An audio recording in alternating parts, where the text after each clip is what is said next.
రాయలసీమ శతాబ్దాల కరువుకు శాశ్వత చిరునామాగా ఉన్న రోజుల్లో ముఠా కక్షలకు పెత్తందారి పోకడలకు నిలయంగా అడుగడుగున వెనుకబాటుతనం ప్రతి పల్లెలో పేదరికం అలుకున్నటువంటి రాయలసీమ బీడు బారిన భూములకు హంద్రీ నీవా ద్వారా నీళ్లిచ్చి బంగారు పంటలు పండించే భూములుగా మారుస్తున్నటువంటి నాయకుడు, వర్షాకాలంలో సైతం చుక్క నీరెరుగని అనంత చెరువులకు ఎండాకాలంలో నీళ్లుండేలా ఇస్తున్నటువంటి నాయకుడు, పంట నష్ట పరిహారాన్ని,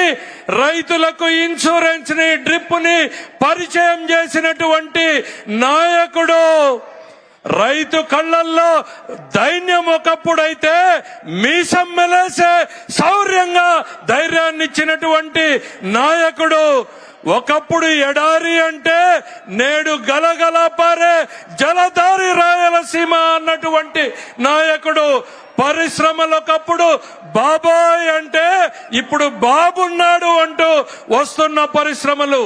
కత్తులు పట్టిన చేతులకు కంప్యూటర్లు ఇచ్చినటువంటి నాయకుడు, రాయలసీమ ప్రజల భవిష్యత్తుకు ఆశాజ్యోతి, సీమ ప్రజల